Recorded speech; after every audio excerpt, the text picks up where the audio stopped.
One is not. So I think without wasting any more time, we should start from Sneha, Sneha Shahi. And we have to be very, very careful about our timings so that we can finish this event, this session in time. Sneha Shahi.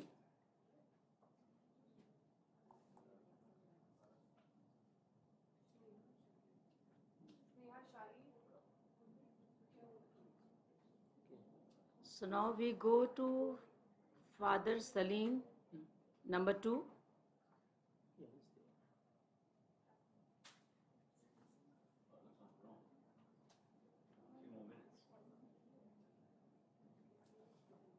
So if we can just tell the presenters that the criteria for evaluation would include the presentation content, the delivery and engagement with the audience, the organization and the structure of the presentation, and the overall impression of the presentation and the quality of the paper. Over to you, Mr. Good afternoon to all of you. I am Father Salim Pushparaj, the principal of Bharat Mata School, Bilaspur, Chhattisgarh.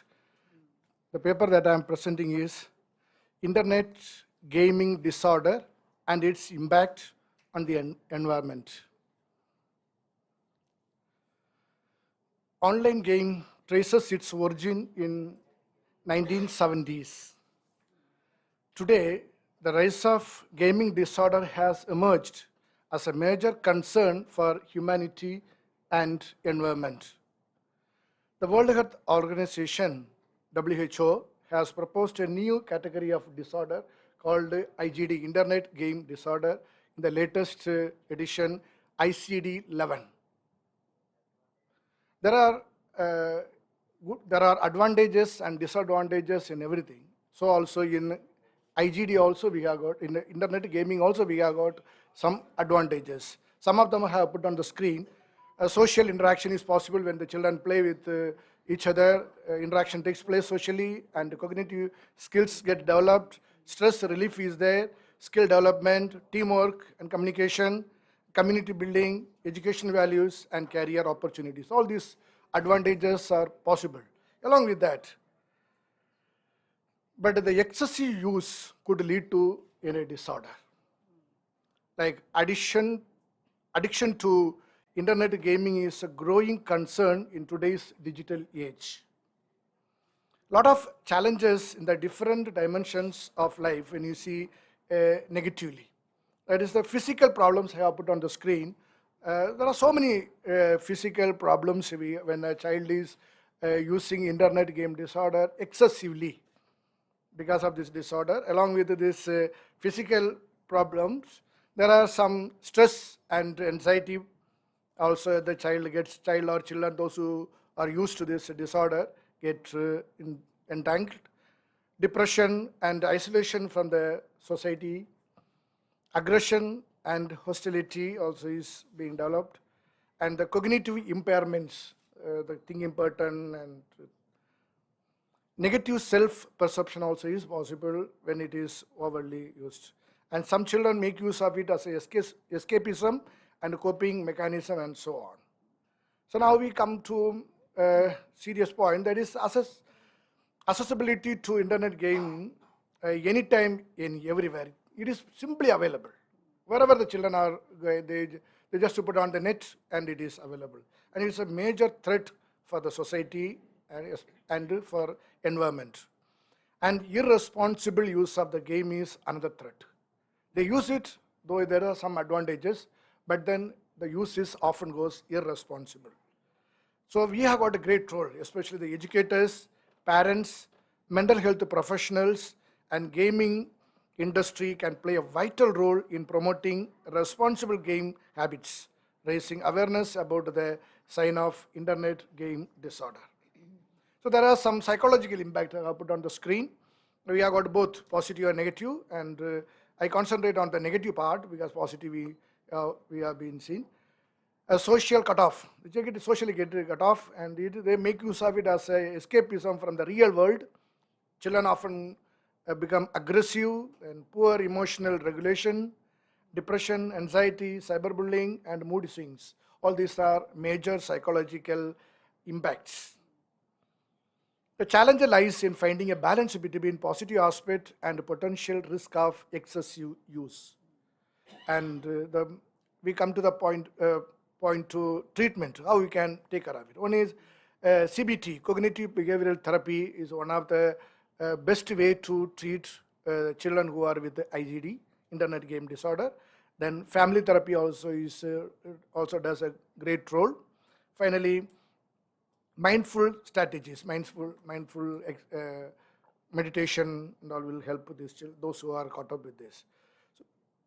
Support system can take few more steps, like home people or people who are concerned, they need to set a time limit, then they have to educate how to responsibly use this, they have to monitor whether they are using it responsibly and limited time, and seeking professional help if needed.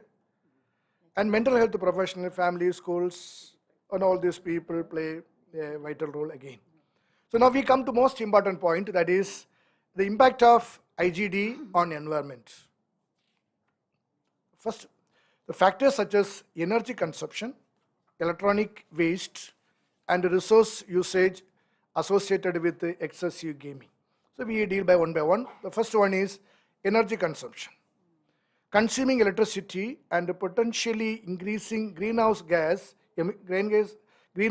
emission if the energy comes from non-renewable sources. The second one is electronic waste. Replace their devices more frequently. Proper disposal and recycle of electronic devices are essential to minimize their environmental impact. The third one is resource usage. Metals, plastics, and rare earth elements and manufacturing process itself can contribute to carbon emissions. Fourth point, online infrastructures. These data centers require significant energy for cooling and maintenance. The demand for data center expansion and its associated environmental impacts. The fifth one is material consumption. Controllers, headsets, and specified gaming chairs are often made from various materials, contribute to resource consumption and environmental impacts. Please conclude. Okay. In conclusion, it is important to note that environment impact of internet gaming disorder is a part of broader discussion for the present generation. Thank you. Thank you very much.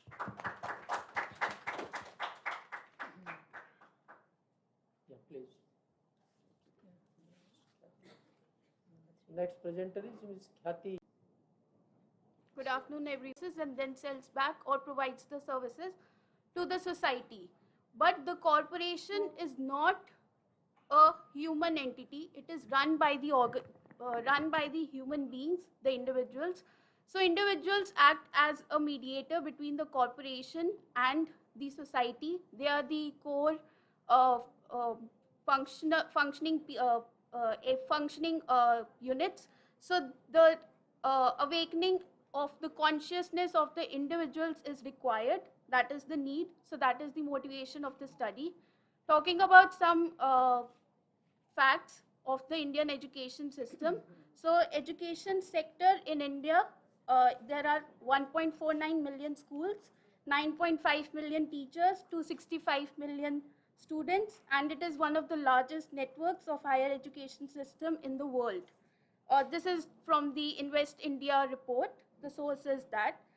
Talking about the Times of India report dated October 28, 2021, it states that India has the second largest pool of MBAs in the world. So that is they are becoming the leaders in the world, and we need to address that thing.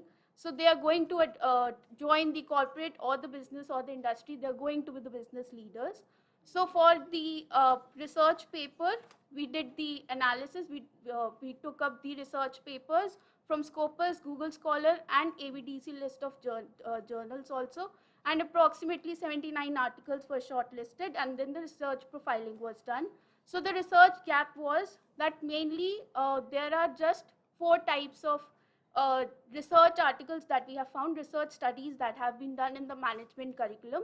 Most of them are based pilot project or document analysis or practice reflection or pro-sustainability orientation. So the basics of management curriculum and how to approach it. So just 1 or 2 phases of the management curriculum is being addressed, but not the entire comprehensive evaluation of each and every phase of the management curriculum is not being addressed in the research, and that is one of the major gaps that needs to be addressed. So first research question was, how does the management curriculum work to introduce green business leaders to the society, and what sustainable education strategies to be devised? So the research methodology, it's an exploratory study. So we selected management schools, and then not only management students were being addressed, we addressed 3 cohorts. First was subject facilitators, then students and the support personnel. We interviewed around 21 respondents, 7 from each cohort. So it satisfies the theoretical saturation of 22 respondents in qualitative study.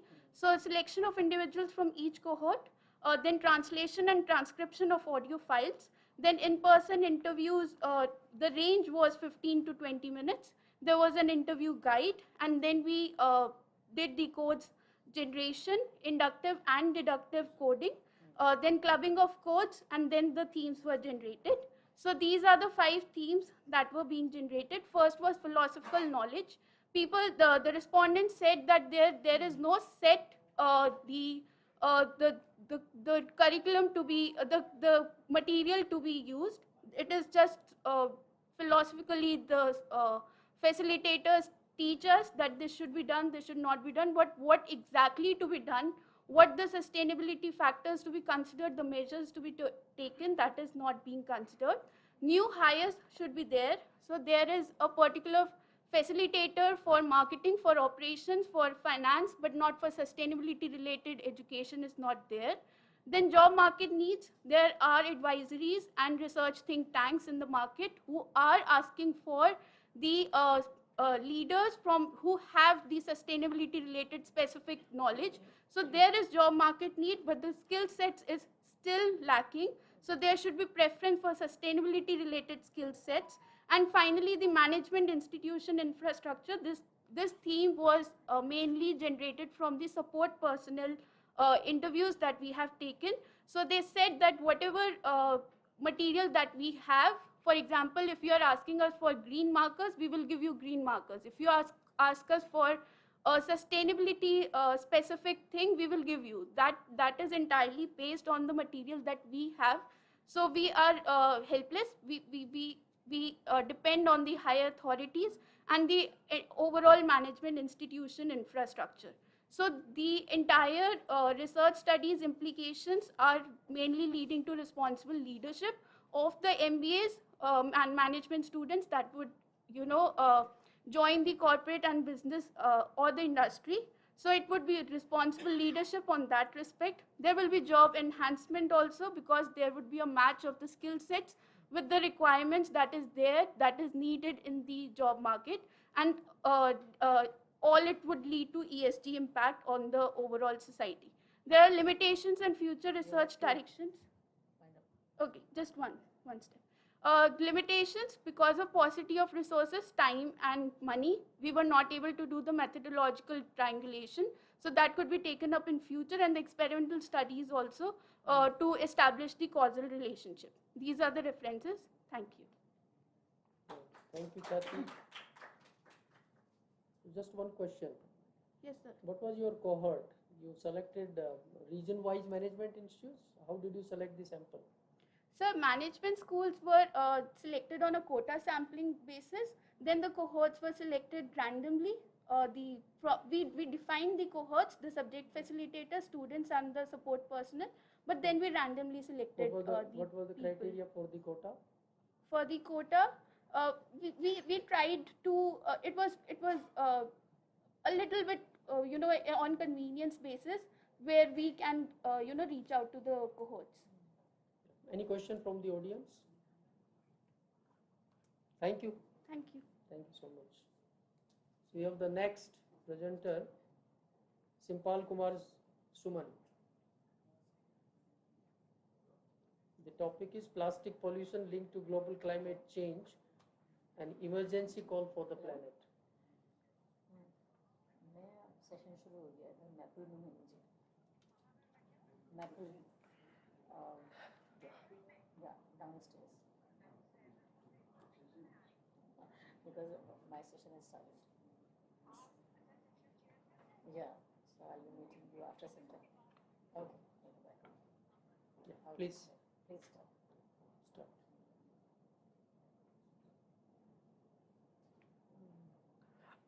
Good evening, all.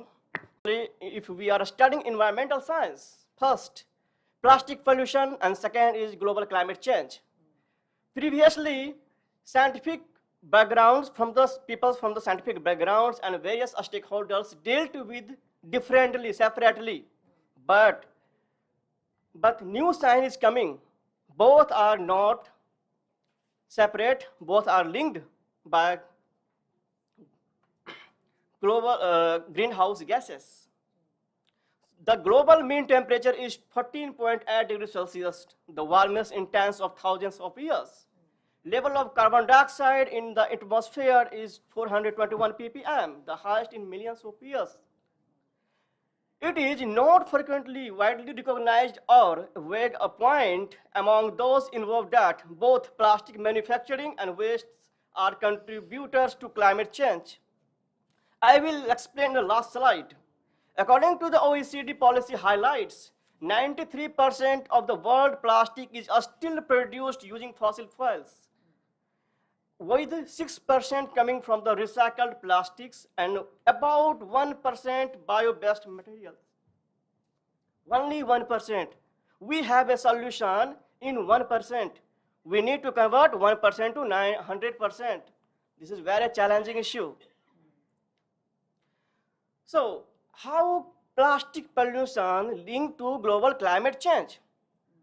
The one major linker is greenhouse gases. Plastic pollution at the rate greenhouse gases at the rate global climate change. How this affects global climate change? Direct atmospheric greenhouse gas emissions, ocean acidification, disturbance in blue carbon ecosystems, radiative effect of atmospheric microplastics. Here I given the question mark. This is the new field of synergistic research now going on. And last is plastic toxicity based oceanic or marine diversity loss and imbalance of carbon cycle. This is highly recent topics. There is a debate among scientists. How can we deal this one? Because experiment on open oceans is very difficult nowadays to connect with the carbon geocycle.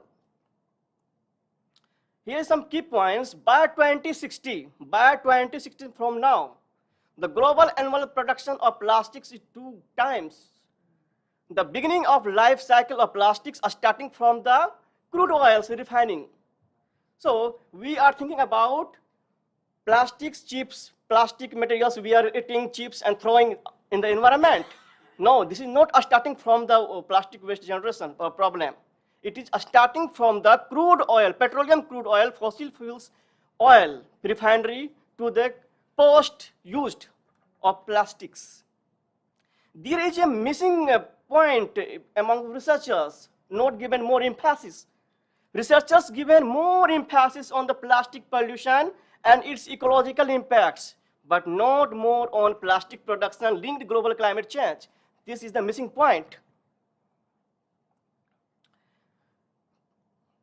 Global in 2019, plastic accounted for 3.4% of global greenhouse gases emissions. There is also a link between plastic waste and greenhouse gases emissions in the environment. When exposed to ambient solar radiation, the most commonly used plastic waste produce 2 greenhouse gases, first methane and ethylene. The most frequently emitted of these gases is polyethylene. We are mostly using polyethylene, then polypropylene, then other different categories of the plastics. But polyethylene, when we discard it in the environment, it generated two different types of gases, methane and ethylene. So if we throwing the plastic materials in the open environment, it is degraded into by two methods, two factors, biotic factors and abiotic factors, and converted into megaplastics, macroplastics, microplastic, and nanoplastics. And again, it's a new hot topic. Nanoplastics, it is found in the blood. This is also a problem. So new problem is coming from the plastics. Presence of nanoplastics in the blood and linked to the global temperature increasing is ocean acidification. These are giving a new dimension of research, synergistic study. There is also a research gap. The radiative effect of airborne macroplastics. The plastics, microplastics found in the atmosphere.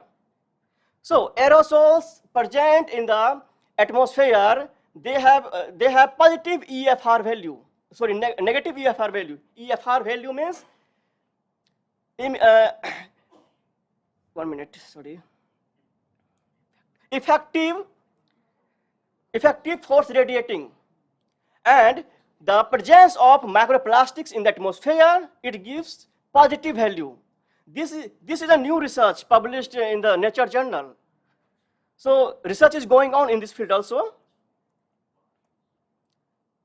So we are now the ocean. Ocean is the most affected by the human interventions, greenhouse gases. But one point you have to note down, oceans are the indicator of global climate change.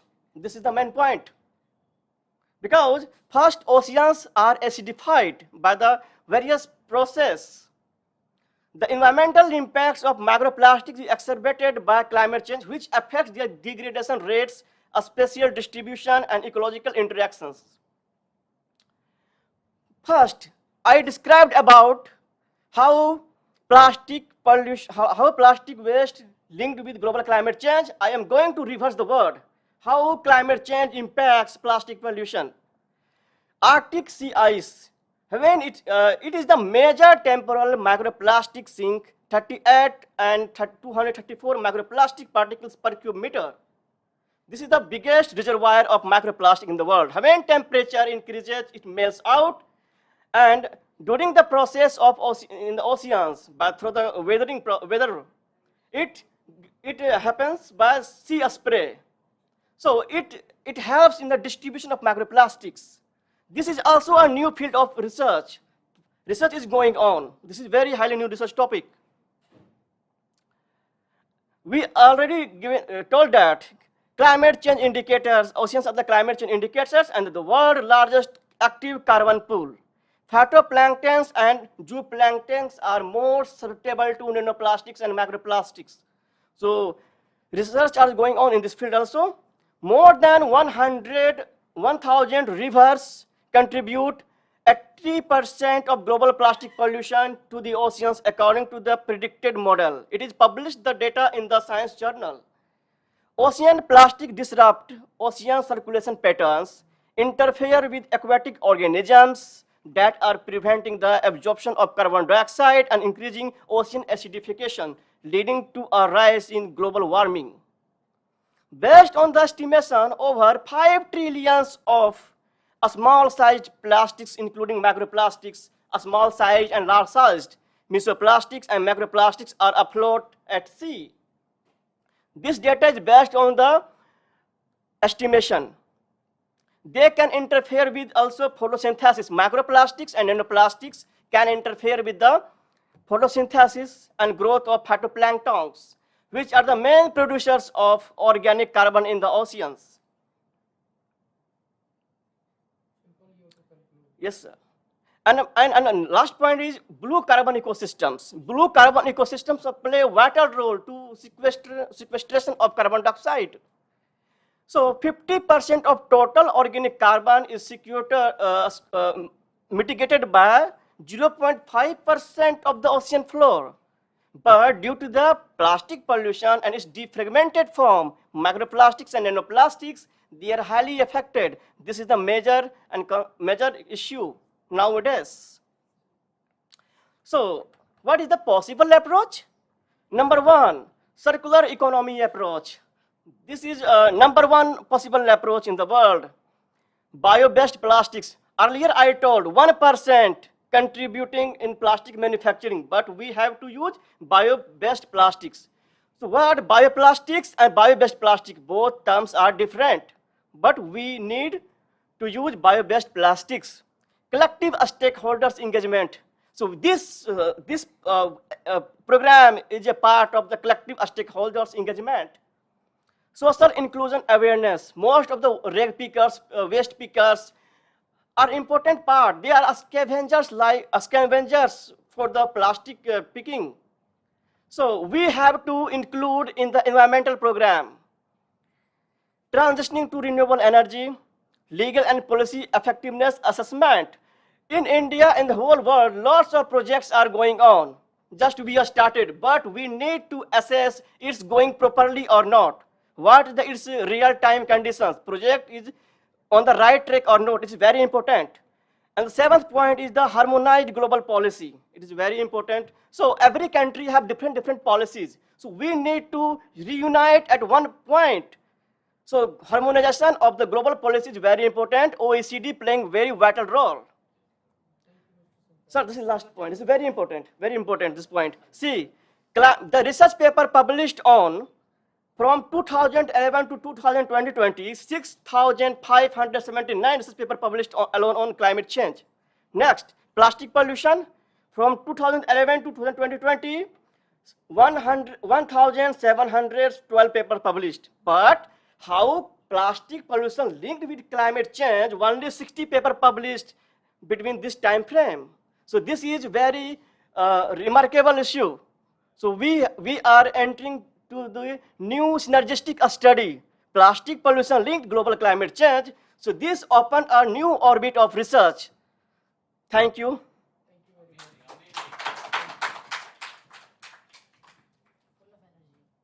Thank you, madam. Thank you for this time. Thank you so much. Next is Mr. Alexander. Welcome.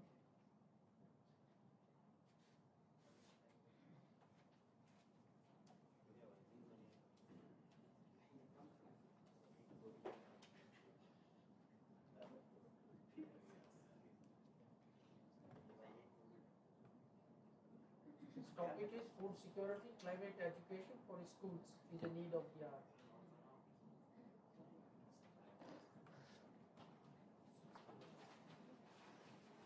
Good afternoon. Have you ever tasted the black rice in your lifetime? How many of you tasted this one? You. Okay.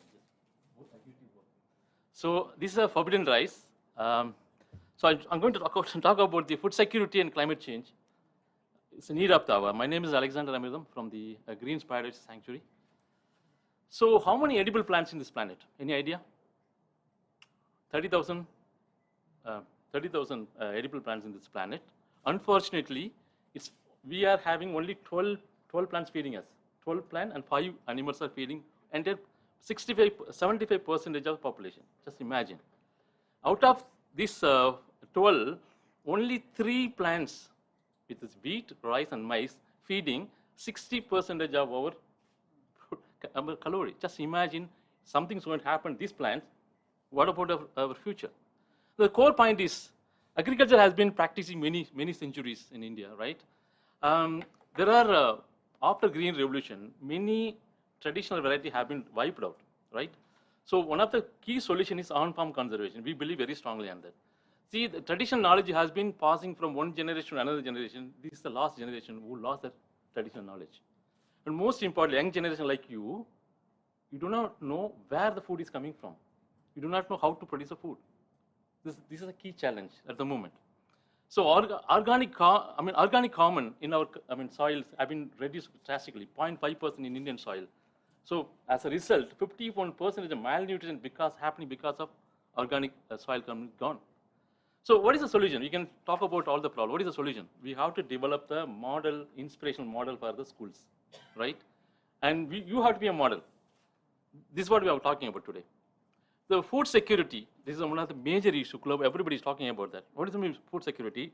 The FAO defined like when all people at all times have a physical and economical access to sufficient, safe, nutritious food that meet their dietary needs and food preference for an active, healthy life. Okay, so the big challenge is today's, 2013, there is a 7 billion population. Just imagine that in 2030, it's going to be as 8.5 million. Billion. So just another thing, another important thing is young generation disconnected from the soil, and farmers discourage the children to become a farmer. Okay, and there is no main curriculum for the food growing. And just imagine that during the COVID time, what did we save? Food or cloth or jewelry? We saved food, right? So that, just imagine that food is very, very. So what we are doing in Green Biodiversity Sanctuary, we are a contemporary botanic garden. India, two kind of botanic garden. One is the pure research or recreational. So what we're trying to address, the bridging the gap, plants to biodiversity and plant biodiversity to climate change. That education has to be done. So what we have done is we developed a thematic garden. It's called food garden concept, where we developed three important things. One is the wetland garden, where we develop. See, these are the way we have to build the soil, organic soil carbon. The first image, you have to build the soil with the 9 different seeds, and before it getting flowering, you have to mulch it. And the second one is the land approach. The third one is the future approach. So you can see that different kind of traditional paddy. Anyone have seen that the way below down? No, 2 boys are standing. No, that's called the kala namak, which is believed to be eaten by the Lord Buddha, and still the monks are eating that particular rice. The kids are so fascinated to take a photograph. And on your right side, have you seen the color of the rice? This is one of the rare variety we collected and stored to them. And another one is on the top. It grew up to 8 feet. Right? Even if an elephant enter inside the field, you can't find. Such a rare variety gone. So we collecting all those things when we develop the live model. And also minor millets, See, it can grow any part of any arid soil and poor soil. And this will be a future of our, it can grow any climatic harsh condition. But very important point is, it can grow only in a very particular climatic condition. Plus season. So what we try to do is we bring the schools and colleges to inspire them. See, most important thing is inspire them. Okay. The third one is the land approach. In the larger scale, you have to try yourself, right? So teaching is very easy. Display is very easy. But trying yourself in a large scale is a big challenge. For that, so you have to eat. You have to convince your partner as well. So another method is called SRA method. System of rice intensification, because rice is consuming too much of fresh water for that. But this one is particular thing. So you are using single seedlings instead of using 5 seedlings, right? And you can use less water. But the impact is most of our farmers are using 95% of, even 99% of farmers are using weedicide. It kills all the biodiversity, local biodiversity, and polluting the water bodies. And even killing all the local biodiversity. You can see the one what do you call that? One plant, that's called, it's one of the edible plant which just disappear completely. When you're starting organic farming, the middle one. It's one of the eatable one. It was disappear completely from the water bodies. When you start, now it's coming up. When you're practicing organic farming, all the things will be coming back. And again, see, many birds are nesting over there because it's a 6-month-old paddy variety. And the big challenge is, see, labors are the biggest challenge. Human, maintaining the purity of the garden is also main challenge. So our future education is, you have to bring the schools and colleges to the live model. Okay. First, what they have to do is, you have to come out, bring them away from the classroom. That's one of the first thing. And second thing is, you have to make them the experience inside the field.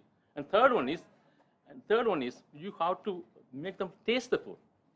They have to taste the food. And we are also we developed the 12 Atmos studio, where you collecting some of the clipping from the different movies. They emotionally connect with them. What is what happened, what you can do. So we have to give a 360 degree, and most importantly, you have to share your experience. Otherwise, nothing is going to happen. You can teach anybody, but are you practicing or not? Are you? The children are asking the same question. Are you really practicing or not? So if you give a 360 degree of this experience, there is a change. Otherwise, it will be a presenting paper. Thank you. Very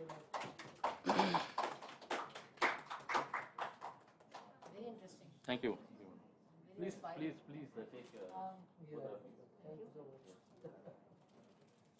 So I have two more things. If anybody wants the black rice, you can take it. Sure. All of them would like to. Yes. Actually, I am growing this one. Yes. Yeah, that's a different variety. This is the black rice, which is exclusive.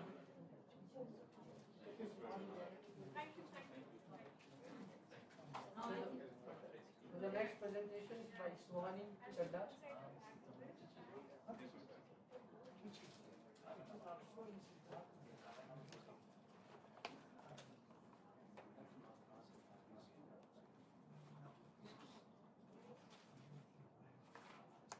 Audience, your attention, please. Please listen to the young scientist. A very good morning to all the honorable individuals and my fellow presenters here. I am Sohani Chadha, a first-year commerce major student from Jesus and Mary College, University of Delhi. I'm here to talk about the topic of educating for climate change and sustainability with a special focus on the role of sustainable fashion industry in the sustainable framework to combat climate change.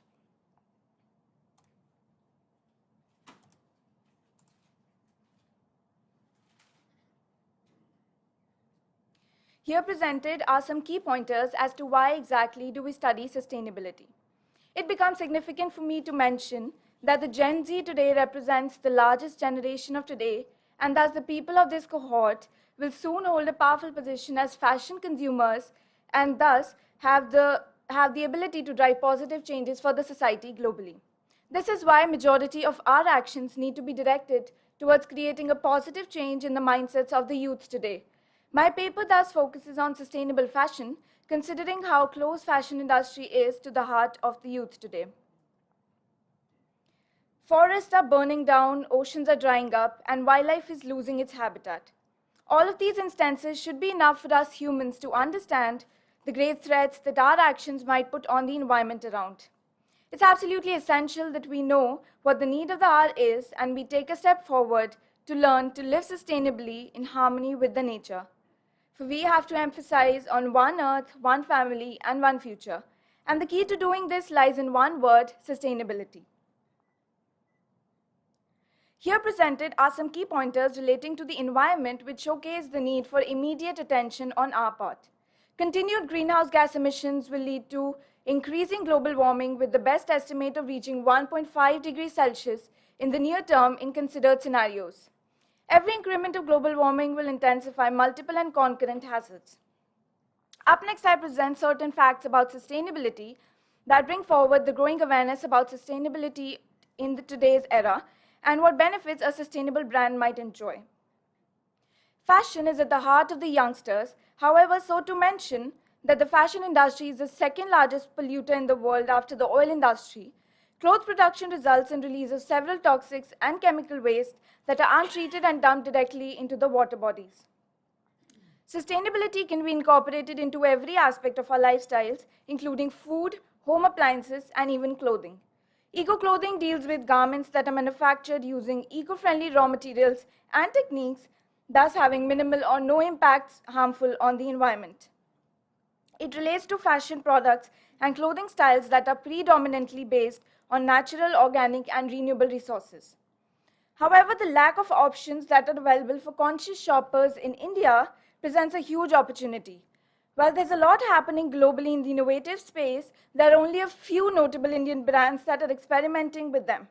Some of the few Indian brands that are working in the field of sustainable fashion to mention are Bottle & Co., Sui, Beach, the Terra Tribe, Tentry, Reformation, and many more. Terra is a Latin word for earth, extending to oneness for nature. At Terra Tribe, contemporary clothing for people who are mindful of their impact on Earth is designed. It's a manifestation of living more sustainably. Another interesting fact, the Bollywood industry of India has as well tried to create awareness about the aspect of sustainable fashion with the popular movie called Sui Dhaga, taking inspiration from the sustainable fashion brand Sui. Talking about another important sustainable fashion brand, Beej, wherein, in the words of the founder, we believe that sustainability goes way beyond being just eco-friendly. We're here to create an ecosystem that supports, nurtures, and encourages making conscious choices. The key issues that customers face relating to sustainability are, however, linked to affordability and accessibility of sustainably prepared items. Consumers believe that sustainable alternatives are either way too expensive or do not possess an effective access. The United Nations Sustainable Development Goals, with a Vision 2030, to mention goal number 6, clean water and sanitation, goal number 7, affordable and clean energy, goal number 12, responsible consumption and production, goal number 13, climate action, goal number 14, life below water, and goal 15, life on land, are fulfilled with the incorporation of sustainable fashion into everyday lifestyle. To sum it all up, sustainable fashion could potentially change the way people consume and the way companies produce. Switching to sustainable choices starts with a single conscious decision that slowly translates into a mindset. Thank you.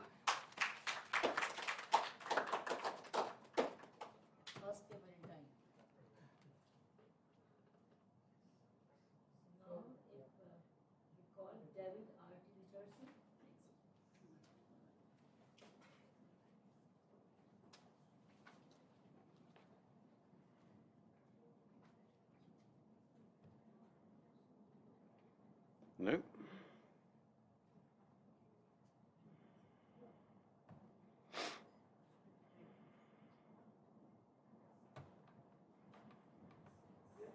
There we are, is that right?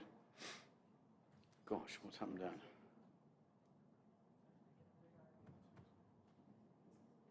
Okay, is it on? I have to go. Is that on? How do I get it onto the...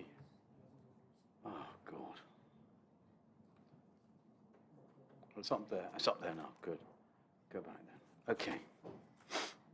This presentation is on overpopulation and global climate change. Everyone now accepts that the Earth's climate is changing. However, not many people, or not necessarily everybody, understands that their country is overpopulated. I believe there are several reasons for this. Firstly, overpopulation is a very complicated thing to prove. And secondly, humans are pretty stubborn, especially when it comes to criticizing their own reproductive behavior. However, global warming is accelerating.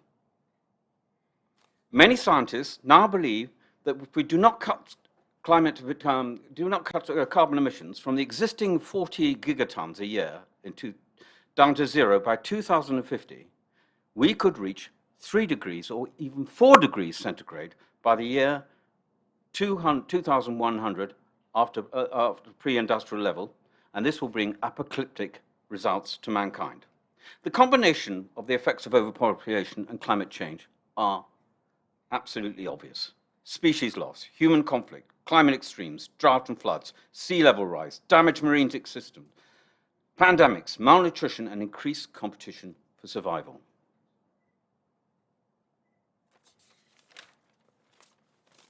So what we need is a sustainable population model, which will help us understand if any particular country is overpopulated and its level of sustainability. It should be a robust, scientifically based model, which is accurate, transparent, stands up to scrutiny, and is easy to understand. In the early 90s, a couple of pretty bright scientists, you can see them here, developed such a model, the ecological footprint. It's now a household name.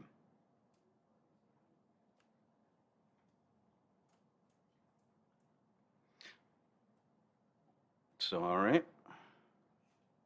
Backed by millions of computations and data streams, the principle of the ecological equation is very simple.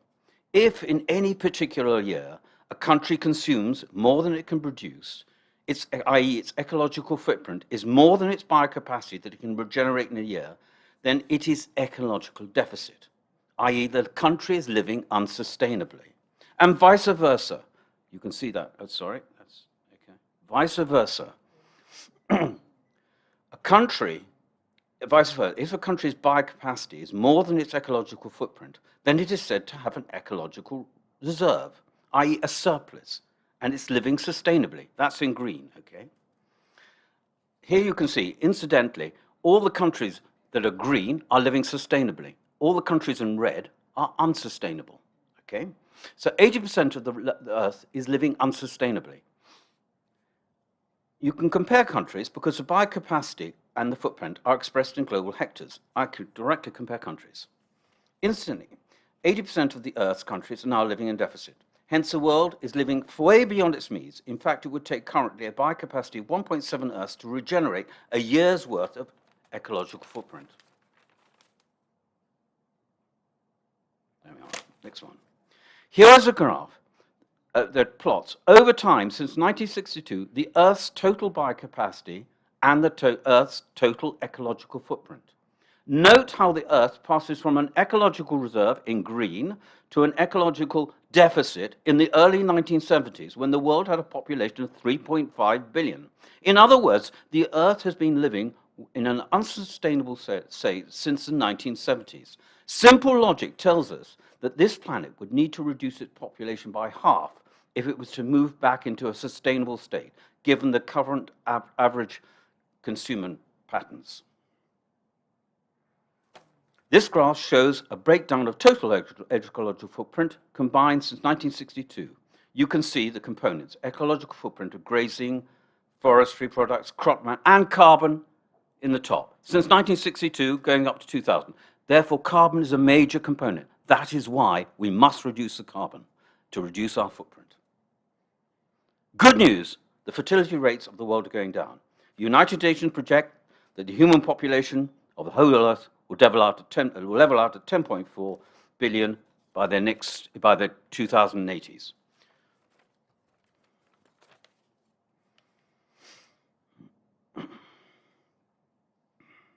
Oh, God.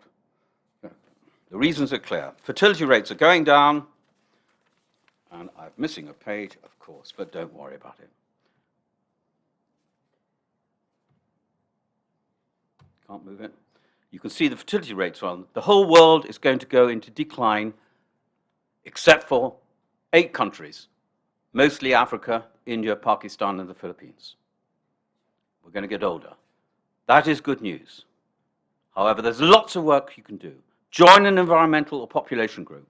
Back universal access to family planning. Absolutely encourage education of all. That includes women at every level. Live sustainably yourself. Encourage access to fast internet. Hold your politicians accountable. Vote for a sustainable, better future. Protest and use media. Government should adopt the ecological footprint model in order to help them attain sustainability. They should welcome a reduction in human population as a good thing. They should back research into male contraceptive pill. They should develop drought-resistant plants and expand forests. They should exert environmental taxes and not allow fossil fuel subsidies. They should abolish the burning of all non-renewable fuels. Respect, encourage protection of nature. Thank you. There's my stop at twojildren.com. Thank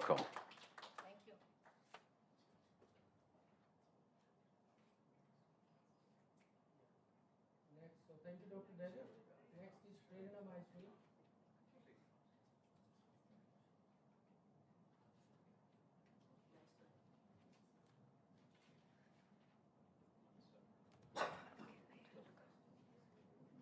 Our topic is a smart and sustainable framework to combat climate change, a comprehensive approach of artificial intelligence and human psychology.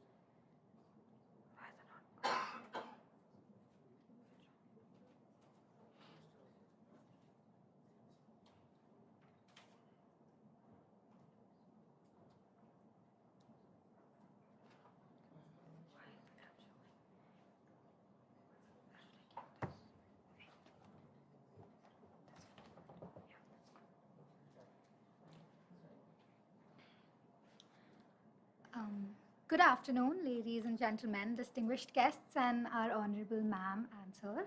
Today, I, Manya Srivastava, from the computer science background, along with Prerna Maheshwari from the psychology background, we both are from Jesus and Mary College, have the privilege of presenting a comprehensive overview of a paper that explores the intricate relationship between artificial intelligence, human psychology, and sustainable development. As global challenges escalate, the convergence of these domains presents an opportunity to explore the psychological dimensions underlying resource dilemmas and climate change, stressing cognition, decision making, social dynamics, and AI's role in sustainable development. Beginning with resource dilemmas, we focus on the phenomena of tragedy of the commons, where individual motives often clash with the common good. Ostrom's research highlights collaboration achieved through the communal management. Data scrutiny powered by AI and insights from psychology can pave the way for eco-friendly policies. But how does climate change and psychology even come together? Climate change introduces a complex psychological puzzle of unpredictability and the challenge of assigning precedence amid pressing matters. AI-assisted climate simulation facilitate well-informed choices and preemptive strategies for adjustments such as cognitive dissonance on perceptions of climate change and the disparity between convictions and conduct. Psychological strategies can harmonize our beliefs, our deeds, and advance eco-conscious behaviors. Coming to sustainable education, AI-backed climate predictions ensure precision in forecasting and assist in crafting adaptive strategies. Challenges in collaboration is when AI presents revolutionary prospects, but ethical matters and environmental impacts demand attention. Beginning with addressing ethical concerns and overcoming algorithm biases, incorporating AI into sustainable development brings ethical questions to the forefront. To address biases effectively, we need algorithms that grasp human behavior, emotions, and cultural nuances. AI's expansion raises a very important concern about its carbon footprint. Mitigating this impact requires algorithms prioritizing energy efficiency and sustainable computing practices. However, we also need to understand human psychology's pivotal role in overcoming resistance to AI-driven sustainable solutions. Well-crafted communication strategies can help bridge this gap.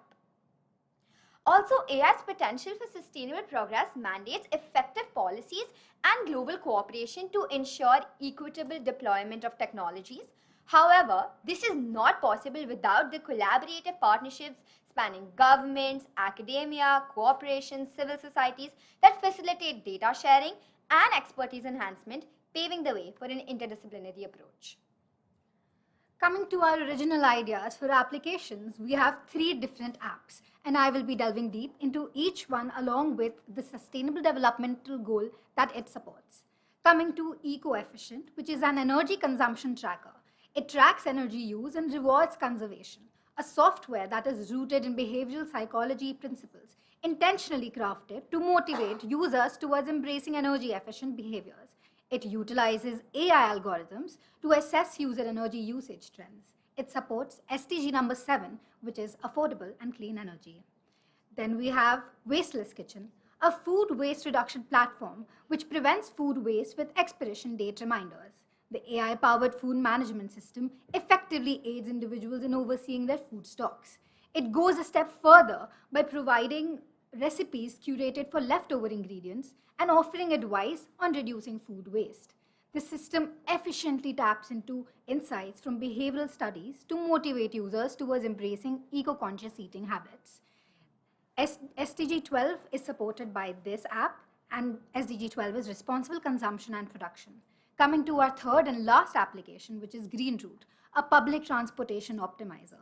It provides eco-friendly travel routes and incentives. The mobile transit enhancer emerges as an AI-driven app specialized in analyzing user travel patterns.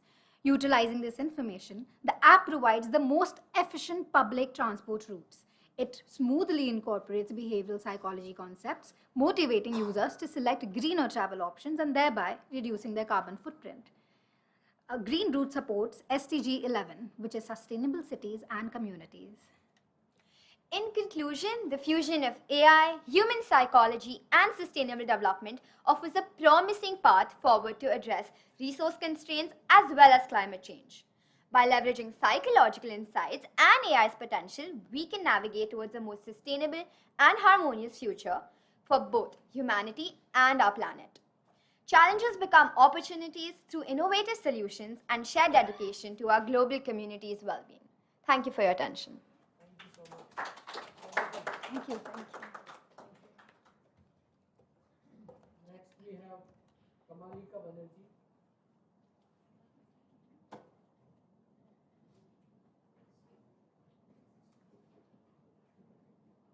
We have Kamalika.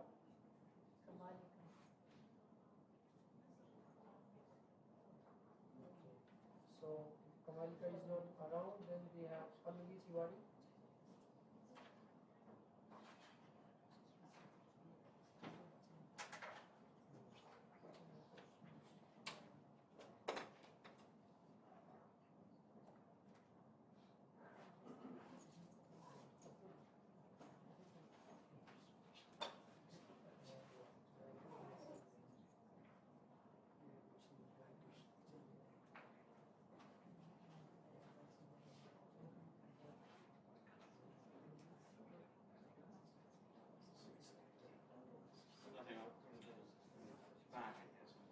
We request the presenters to stay back. There may be questions at the end of the session. Pallavi Tiwari is there? Pallavi? We are waiting because that's next one. So next is Kumar Swami, TR.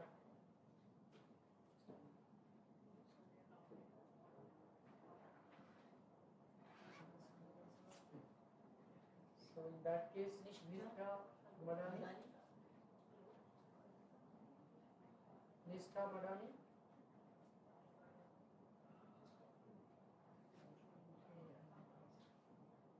Kusum Chaudhary.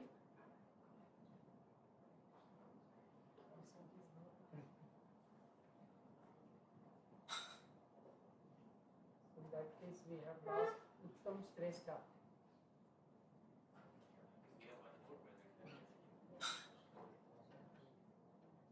The name we have announced. Uttam Shresth is there? So in that case, we can invite questions from the audience to any one of the presenters. If there are any questions?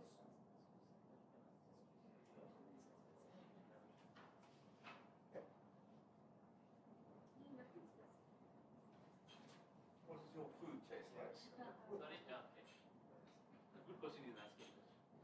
Yeah, please come.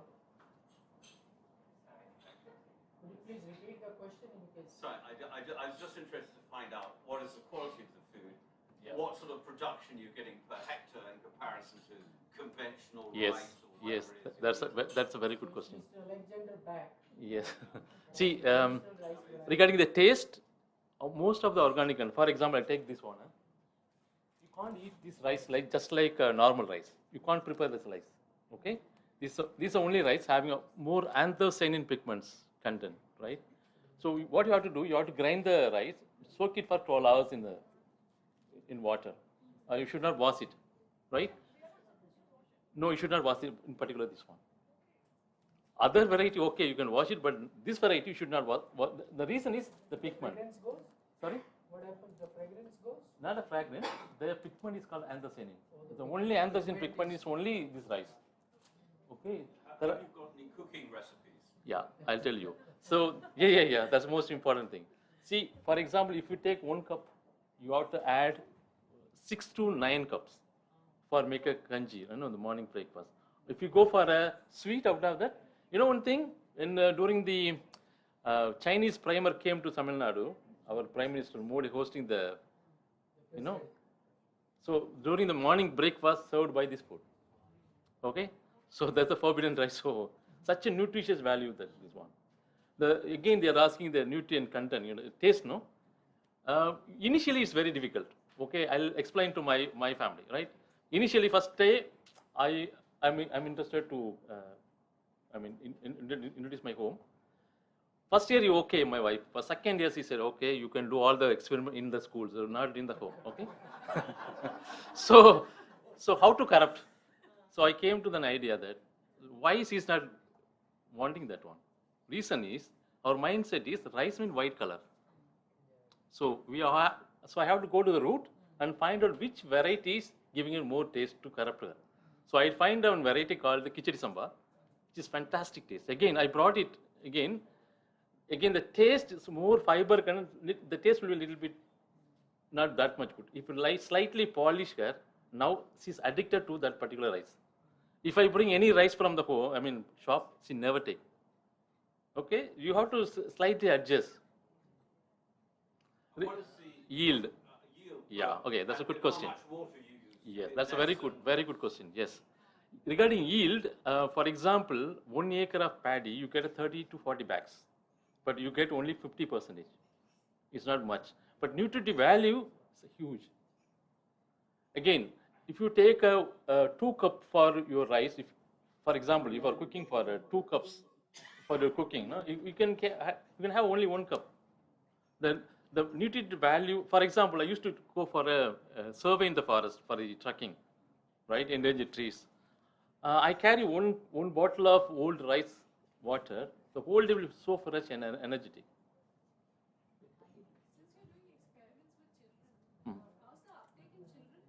No, not yet, because this is our future education. We have not yet started that one. Yeah. Yes. Yeah, that's a very good question. Yeah, that's a very good question. Yeah, definitely more time. For example, there are 3 categories. One is short-term crop. For example, few varieties they grow up to 90 days. One or 2 varieties, but most of the varieties start from 180 days to 6 months. 6 months. Yeah. But imagine that rice, if you take that one, the more the paddy is taking more time duration, the nutritive value will be more. Whereas the the so-called what we are eating, the rice, it's not a rice. It's full of chemical. Yes. That is the biggest challenge I'm working out. The thing is, you have to add value, and you have to again. Is the biggest problem with the marketing, with the customer as well as policy in the government side. They have to give some kind of incentive to the farmer. That's what I'm working on that. So first phase I successful. Second phase I'm working on marketing. That's a very good question. Nobody doing. Nobody doing. Right? They look at me enemy. Right? I have to no. I break their mind. It's a challenge. Nobody doing. Look at why this crazy guy is doing. Yeah. No. First time they look at that. For example, this year has become a very challenging because you're asking the. This will grow very less rice, less water, right? Yeah. Yeah. Second thing is weed management. We are not using any weed side, but they see what they are convincing is they see what do you call it? Yield is they're convincing, but once I convince their marketing, they will turn back. Otherwise, nobody will turn. Yes.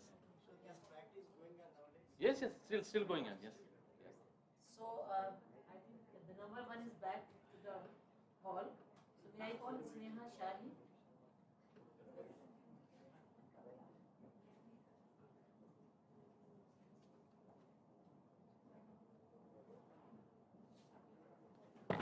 Hi, evolve with each other because we study evolution in the terms of just rivers and how the hydrological parameters work, and the societies and how cultures and transitions occur in societies and communities and caste creed. But I want to look at both of them through a common lens of social ecological systems framework. So the landscape I'm working on is in Tamil Nadu, the district of Tirunelveli, a small district 60 kilometers upstream to Kanyakumari, almost near the tip of southern India. The river that I'm working on is called Tamraparni, flowing 140 kilometers and flowing through the forests of Kalakad Munthai Tiger Reserve to the rice and paddy fields, and then to the irrigation tanks of the other district in Thoothukudi, and then ultimately as an estuary into the Bay of Bengal, supporting a diverse flora and fauna and farmlands all across, lined and adorned with temples all throughout. So the approach that we've applied in the project that I'm working on is sort of co-designing the solutions. It generally happens that as architects and as scientists, we tend to have urban action plans. We have ULBs who work on different rivers and management of different systems. But here the approach is to sort of bring the community on board, have a stakeholder map, and then understand who are the stakeholders who are involved, are affected, and who can actually be involved enough to create change on ground. So using all that information, co-building a reference for restoration, which is not just applicable to just one river or one stream, but scalable to different streams, rivers, rivulets, ponds, and wetlands in India. Because all of these freshwater systems are interconnected. And understanding restoration requires not just a scientific approach, but also a multifaceted lens where we try and bring in environment education as a part of it. Because in the long run, if we want these sustainable, so-called sustainable restoration plans to succeed, it needs to be at a larger scale where once the scientists or the advocates have left, the people can take action for their own backyards. So we divided the 140 kilometers of the river into 3 zones, which is the urban scape, rural scape, and again, the farmscapes. Because farmscapes were one of the most important livelihoods that we wanted to tackle. So based on the land use, land cover mapping, we differentiate. The first one being very close to the forest. The second and third is based on the, again, land use, land cover. So the land use in the orange section that you see are mostly paddy fields, orchards, banana fields, and to our surprise when we found lotus fields, which are again a water intensive crop and are booming in the Tirunelveli district. And the urban scape based on the urban built area. So this is the conceptual framework of how society, river, and ecology are connected, where there are hierarchies in castes, landholding, and creeds, and there is a sharing of knowledge by the society, traditional ecological knowledge by the society. And then the quality of the water that gets impacted by the quantity of wastewater we produce as a society. If there are not enough hydrologic interventions in the form of STPs, WTPs, and FSTPs, then what happens to these rivers, their quality, and their environmental flow?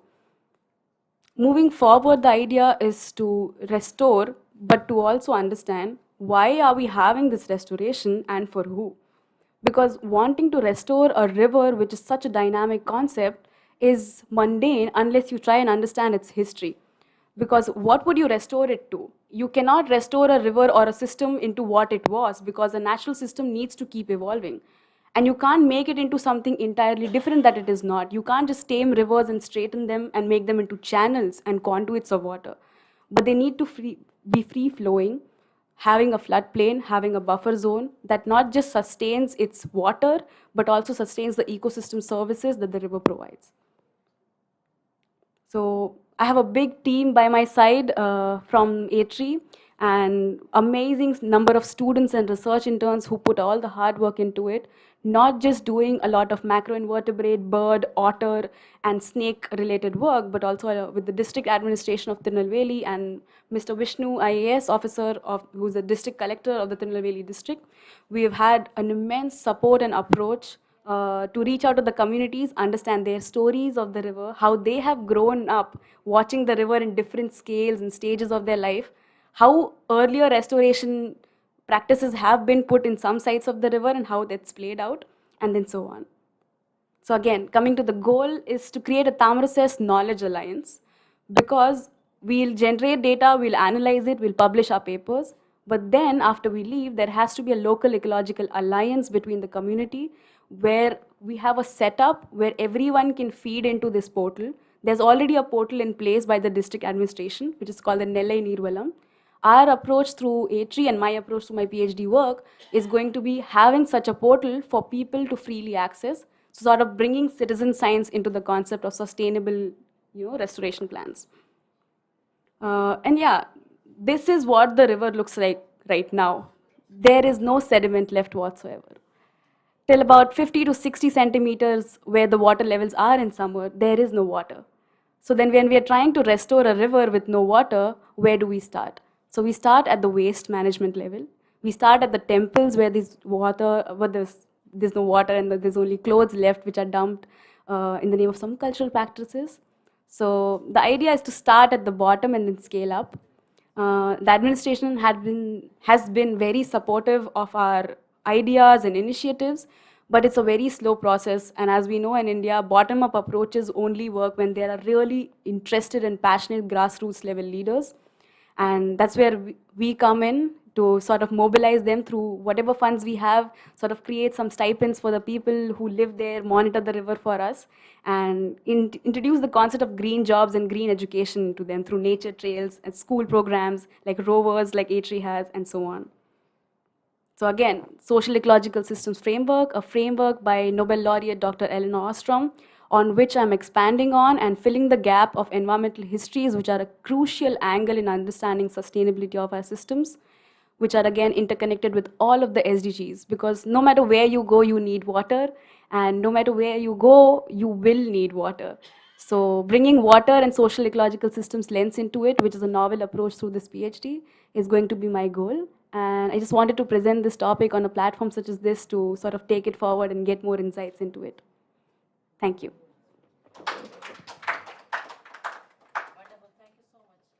Thank you. I have started my data collection just now. Yes. Thank you. Yeah? With chemicals, there's two industries, both textiles. So a lot of heavy metals flowing into the river, specifically arsenic and copper. We've started analyzing the water quality. We've done it for one season. This year being an El Nino year, the rains have been not very welcoming of the district. So there's sort of a summer flow right now also. It started to drizzle because this region gets northeast monsoon as well. So we are hoping to see what is the dilution level after the rains, and only then we'll have concrete proof. But for now, nitrogen, phosphorus, and copper levels are beyond bathing limits. What is biological oxygen demand for water? That's a water analysis question. 0 in some places, and in some places 8. So where there is 8, we don't need water treatment because people there are still continuing to drink it directly. But where there is 0, they've started to see some dysentery-related issues in their, drinking, after their drinking habits. Yes, they are. So we are monitoring the fish because we are wanting to sort of create a food chain and a trophic structure for the river. So we've started with the otters in the river because they are magnanimously rare species. So we have started looking for the otters and then correlate that data with the presence of fish in it. And then we'll maybe have a trophic structure and then correlate that ecological parameter with the hydrological one, not just quantity but the quality, to see if the quality is directly proportional to the kind of fish that we are finding. We are finding bigger fishes like tilapia in most of the regions, but smaller guppy fishes and smaller fishes are very easy to die. Once there's a bad rain and they just die off because the runoff is so high. So we're still trying to see. Temperature, I think, definitely plays a role into it because then again, it will decrease the DO or increase the DO, so on.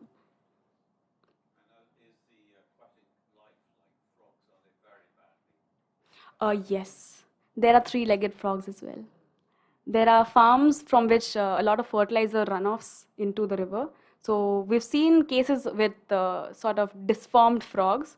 The snakes seem to be not so disturbed, but the frogs definitely, because they have a buccopharyngeal cavity and they are like cutaneous respiration, so then definitely they are affected more by the water quality than the snakes and the other amphibians. No. So is the are the agricultural colleges trying to teach other methods, and you're trying to grow nitrogenous plants that Yes. fix their own nitrogen rather than fertilizer? Indeed. So this region had a dryland farming system with groundnut and ragi. However, with the demand and the supply, it's moved more towards a water-intensive crop, that is crop and paddy and banana. Both of which require a lot of fertilizer because they're wanting to have 2 seasons of paddy production and not just one. So then the government has introduced an organic certification program. It's not taken off from the ground. It's a beautiful program on the policy brief, but it's not taken off on the ground. And with situations where excessive urea is being used for growing of lotuses for all the temples that I told you about that line the river, it's even more water intensive because for paddy where there's 30 to 35 centimeter of water level, there's about 4.5 feet of dug water fields with lotus and urea in them right next to the river with no buffer zone whatsoever. So it's a slippery slope, and through the study we'll try and see if we can like stop that flow from the farm to the river. Are you many scientists trying to do this particular river? Are you the only one? Are you optimistic? I am an optimist, and right now I think I am the only PhD level candidate working on this river. But we do have a lot of local college students who have an interest in working on it. Yeah, thank you so much.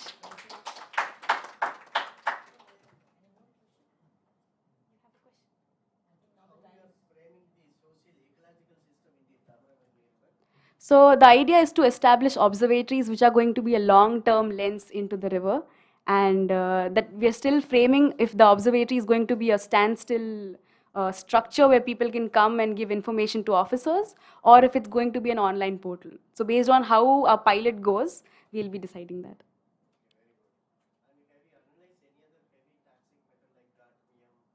No, not yet. Because we operate from a small field station and there's not much to go around over there. So we've been having very much trouble with funding and water quality assessment. So we are like constantly moving between Bangalore and Chennai and all these places to sort of go and check our chemical. But we'll definitely look into it. I think yes, because with just one season data, I don't think we can have any concrete answers. We'll need at least a year-round seasonal sampling done. In many areas. So we actually have 15 sites that are identified based on the stressors over there. And in these 15 sites is where I'm working. My study has 12 segments, which expands over 36 kilometers in the one entire district. That is the plan for the PhD work, but the project work is also to expand it further to the next district and have another 40-45 kilometers.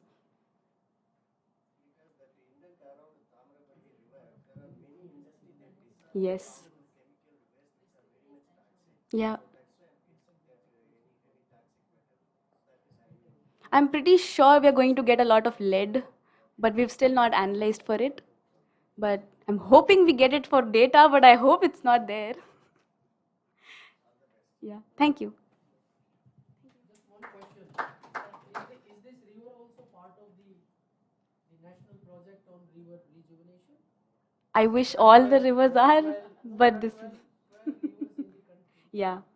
Which are part of the river rejuvenation project funded by the central government. So is this river also No. part of that? No. Thank you. Thank you. Thank you. All the best.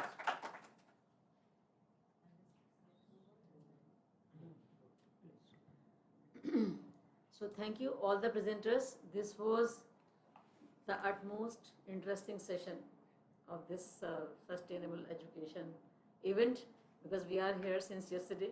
I think after the inaugural session, if I grade, then this is number 2. Because all the presenters presented with such great enthusiasm, and you have made us travel from river to fashion and whatnot, and rice, paddy, everything. So coming, getting this all together, because there is no time, otherwise we would have taken some more questions and we would have told our own stories also. Like if I just tell you for the fashion industry, L'Oreal is coming in a big way, and now it's going to be a brand of technology in coming times. So there are so many stories linking with fashion, and then we are promoting textile, hemp textile, which is very much in fashion. So not only this organic thing, but there are some brands coming around these notions. So this is a very interesting area, and you all have done wonderful job. I mean, there is no time, otherwise we would have debated, and there are so many other people who have queries in their mind, but there is no time. And that is the only problem of these kind of events, that we don't have time to discuss at that time. But nonetheless, we are here. The contacts and all this has everybody's number and contact, so we will be in touch. And once again, congratulations to all the presenters. Wonderful. Yeah, I think we had very diversified, very innovative ideas put forward. Mostly they were based on secondary research, but I think this one, the last one, and there were 2 more, they were based on the primary research. So the ideas are really very innovative, and we are finding it very difficult to sort of prioritize them in terms of, I don't know what is their scheme of awarding the best or the second best or the third. But nonetheless, thanks to all the presenters I wish all of them very best, particularly those who are the PhD students for their projects. And thank you all the audience for their patience hearing, and it was a very interesting and very interactive session. Thank you so much. And we are not considering the age difference here, because youngsters, they are of course innovative and full of ideas, but the older one also have the same kind of antho with them. So there is no discrimination on that. Yeah, so we thought of doing that, but then finally we decided old is also gold. Old is gold. So the young generation also needs appreciation, encouragement. So we are not discriminating on the age, so we are going with the criteria of The merit. merit. And you have selected the very much right in place topics. Yeah, in fact, all we were finding it difficult to put them in sort of number 1, 2, 3. Be it food, be it fashion, be it textile, be it river, Yeah, anything. they're diversified, quite innovative in approach. And of course the artificial intelligence coming everywhere. AI also. Coming everywhere. New age technology impacting everybody's life, and therefore would impact the environment and the sustainability also. So we end this session. Thank you so much. A small token of appreciation from us. Thank you so much.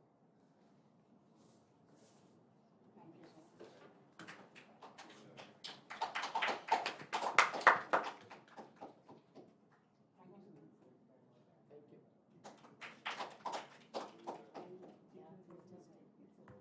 It takes just few minutes.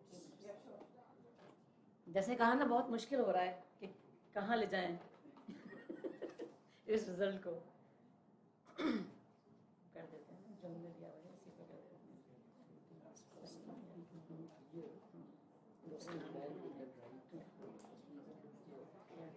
Last seems to be the best. You are right that we can go up to 90. The second is that rice. This was selected 6 minutes. Doctor pencil देते हैं जी।